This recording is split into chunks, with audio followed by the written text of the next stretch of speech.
Greetings, fellow karateka. Decided to put a YouTube video out there on the basic No Kata. I searched and there's not a lot out there, and certainly there is none that I could find that follow the Karate Do Kyohan.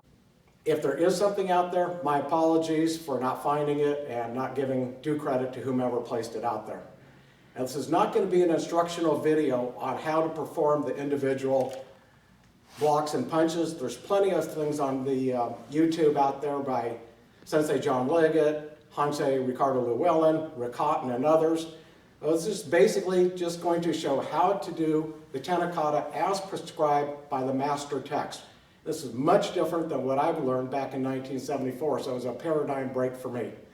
The No Kata number one is just stepping with the right lunge punch. Most basic way is drawing your right fist back and stepping, punch. Back to yoi. I was taught 4 times. Each No Kata you do 4 times. For demonstration purposes, we're just going to do it 2 times on each No Kata.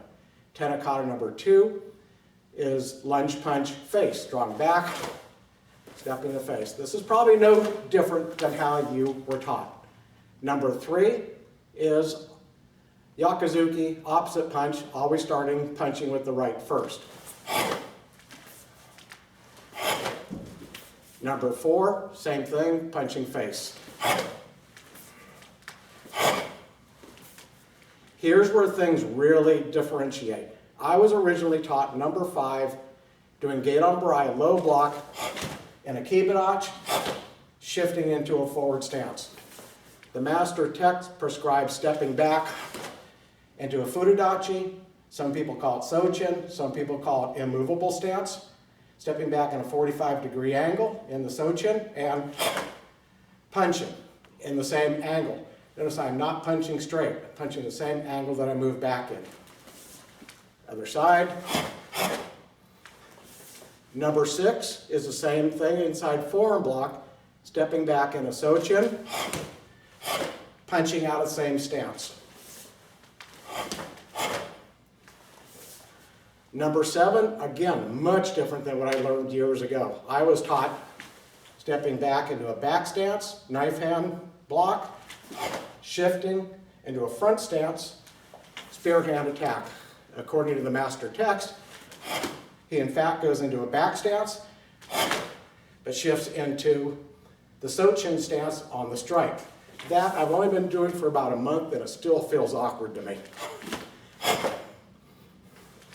Number 8 is the same thing, open-handed block in a back stance, and again going back into sochin instead of front stance like I'm used to.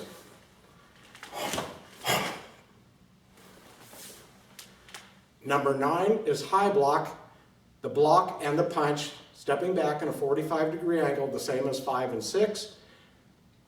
Sochin stance for the block and the strike. Number 10, outside forearm block. Again, 45-degree stepping back. Sochin stance for both the block and the strike.